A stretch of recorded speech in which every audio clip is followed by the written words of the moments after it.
जय हिंद मेरे प्यारे दोस्तों, हमारे इस चैनल नेक्स्ट टाइम में आपका स्वागत है। देखिए, यदि आप यूपी पीएससी का प्रिपरेशन करना चाह रहे हैं, आप प्रिपरेशन करते हैं या न्यू बिगिनर है, तो आपके लिए वीडियो काफ़ी इंपॉर्टेंट हो जाता है। आज के इस वीडियो के अंतर्गत मैं बात करने वाला हूँ यूपी पीएससी बेस का जो मेंस का जीएस का पेपर फर्स्ट है, इसका सिलेबस क्या है और कैसे आपको पढ़नी है और किन बुकों को पढ़ना साथ में लेते हुए चलेंगे। सबसे पहले एक चीज़ मैं बता दूं कि इसके अंतर्गत पे लगभग 15 पॉइंटों को 15 पॉइंटों में दिया गया है कि इसके सिलेबस क्या होगा जीएस फर्स्ट पेपर का। ठीक है, पूरा इन्फॉर्मेशन इसके अंतर्गत हम जानेंगे। इससे पहले हम आगे बढ़े, यदि आपके द्वारा हमारे इस चैनल नेक्स्ट टाइम को सब्सक्राइब नहीं किया तो सब्सक्राइब कीजिए तथा बेल आइकन को प्रेस कीजिएगा, ताकि जो भी कंटेंट जो भी इन्फॉर्मेशन हमारे द्वारा आपके लिए प्रोवाइड किया जाता है तो उसका नोटिफिकेशन आपके पास टाइम पर उपलब्ध हो जाएगा।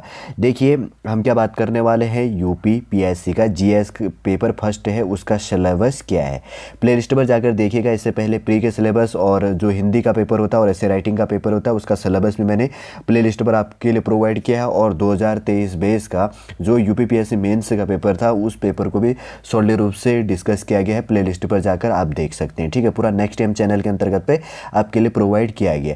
चलिए, ज़्यादा टाइम न लेंगे, बात करेंगे कि GS paper first UP PSC mains में जीएस पेपर फर्स्ट के लिए जो 15 जो पॉइंटें बटी हैं सिलेबस की, तो फर्स्ट पॉइंट पे क्या क्या इसके अंतर्गत पे इंक्लूड किया गया। फर्स्ट पॉइंट है भारतीय संस्कृति के इतिहास में प्राचीन काल से आधुनिक काल तक के कला रूप, साहित्य एवं वास्तुकला के महत्वपूर्ण पहलू शामिल किए गए। मतलब आर्ट एंड कल्चर को इसके साथ में इंक्लूड किया गया। वापस रिपीट करते हैं, भारतीय संस्कृति के इंडियन कल्चर बेस के अंतर्गत पे, हिस्टोरिकल बेस के अंतर्गत पे, एनिसेंट बेस के अंतर से लेकर मॉडर्न बेस तक जो यहाँ पर कला रूप से, साहित्य रूप से और वास्तुकला आर्किटेक्ट बेस में जो इंपॉर्टेंट पहलू निकल के आते हैं, उनके अंतर्गत पे डिस्कस करना। मतलब इसमें पॉइंट है आर्ट एंड कल्चर बेस।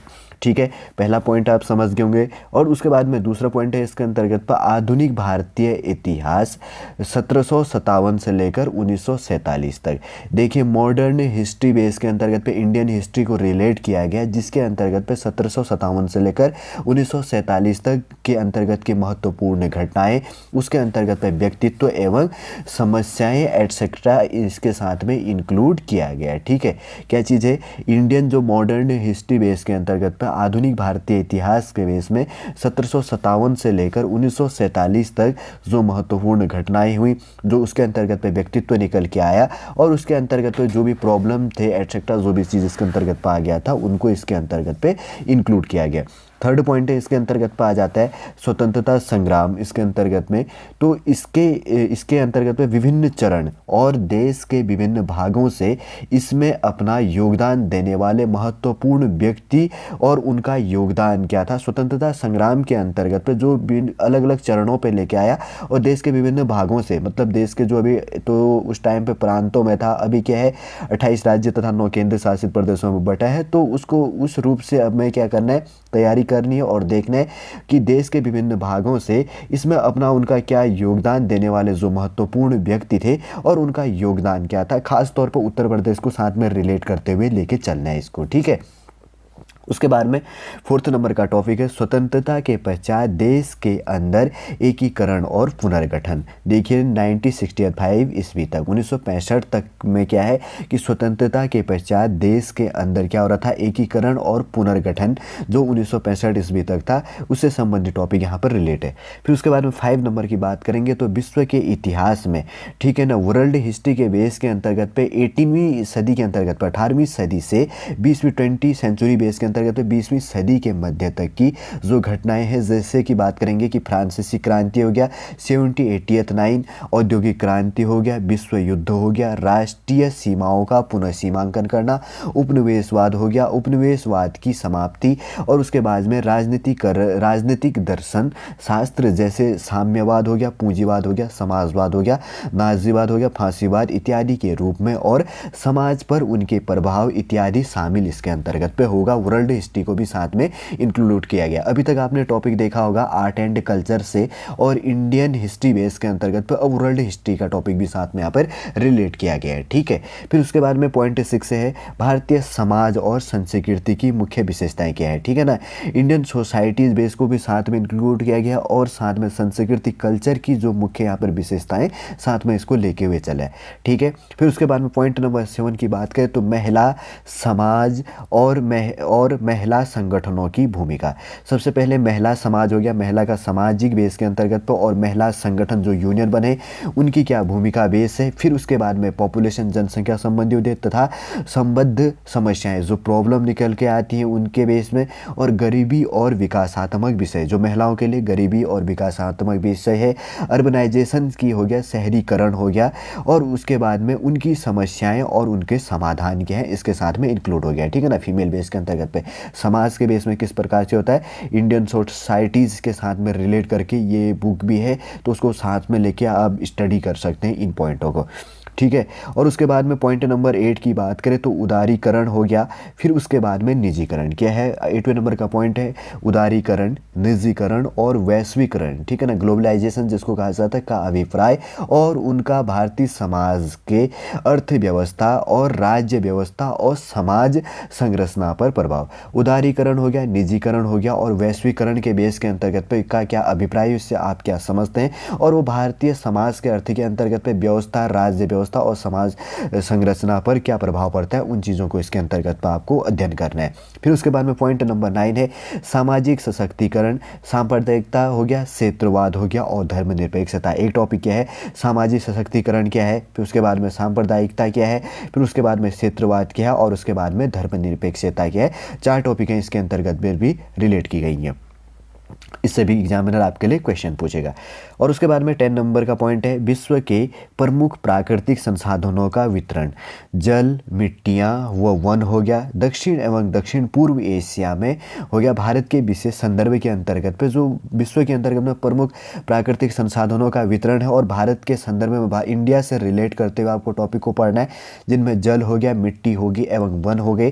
फिर उसके बाद में दक्षिण एवं दक्षिण पूर्व एशिया में और भारत के विशेष संदर्भ मतलब भारत के बेस के अंतर्गत पर आपको प्रेफरेंस बेस लेते हुए आपको क्या करना है, इसको रिलेट करते हुए आपको स्टडी करनी है, ठीक है।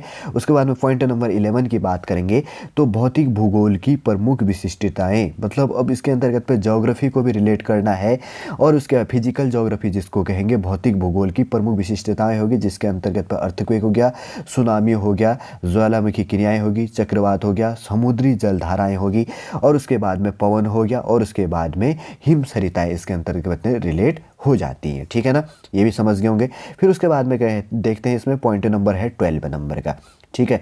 12 नंबर का जो पॉइंट दिया गया है जिसमें बात करी गई है भारत के सामुद्रिक संसाधन एवं उनकी संभाव्यता। देखिए भारत के अंतर्गत पर सामुद्रिक बेस के अंतर्गत पर संसाधन क्या है और उनकी अन्य क्या संभावनाएं निकल के आती हैं, तो उनको करंट के साथ में रिलेट करते हुए आपको पढ़ लेना है, ठीक है ना। उसके बाद में पॉइंट नंबर जो 13 है 13वें नंबर का मानव प्रवास हो गया और विश्व की शरणार्थी समस्या। भारत हो गया उपमहाद्वीप के संदर्भ में, मतलब उपमहाद्वीप हो गया तो इस कॉन्टिनेंट बेस के अंतर्गत पे भारत और उपमहाद्वीप के संदर्भ बेस के अंतर्गत पे जो मानव प्रवास है तो किस प्रकार से मतलब माइग्रेट करते हैं, और विश्व की शरणार्थी समस्या वर्ल्ड बेस के अंतर्गत पे जो माइग्रेट होना है शरणार्थियों की क्या समस्याएं और भारत और उपमहाद्वीप के संदर्भ में इसके अंतर्गत पे आप किस रूप से स्टडी करते हैं, तो ये टॉपिक है यहाँ पर निकल के आ जाती है।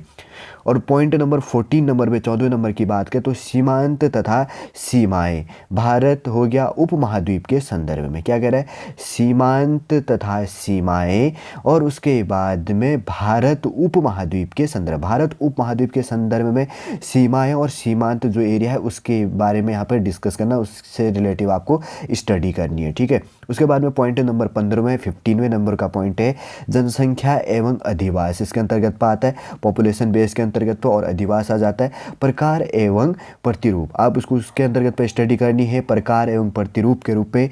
फिर उसके बाद में नगरीकरण हो गया, ठीक है ना, अर्बनाइजेशन बेस के अंतर्गत पर, और स्मार्ट जो नगर है सिटीज़ बेस के अंतर्गत पर, और स्मार्ट जो ग्राम है उनको आपको करंट के साथ में रिलेट करते हुए पढ़ना है, और जैसे योजनाएं संबंधी आती है तो उनको इसके अंतर्गत पे स्टडी करनी है, ठीक है ना। जैसे कि आप देख रहे होंगे कि यूपीपीएससी बेस के अंतर्गत पे जीएस पेपर जो फर्स्ट है, तो जीएस पेपर फर्स्ट के अंतर्गत पे जो सिलेबस के अंतर्गत पे 15 पॉइंटों के अंतर्गत पे टॉपिकों को बांटा गया है यूपीपीएससी के द्वारा कि कैसे आपको पढ़नी है, किन टॉपिकों को ध्यान में रखते हुए आपको पढ़ना है।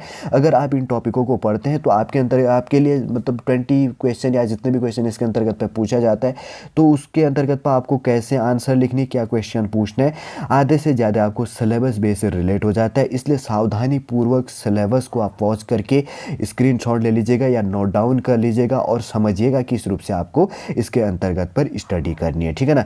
वैसे तो समझ गए होंगे पूरा पॉइंट, मैंने 15 के 15 जो पॉइंट हैं आपको कैसे पढ़नी है। GS paper UPPSC mains GS paper 2024 के लिए आप प्रिपरेशन कर रहे हैं तो पूरा सटीक रूप से कम समय के अंतर्गत पर समझा दिया और आपको समझ में भी आ गया होगा।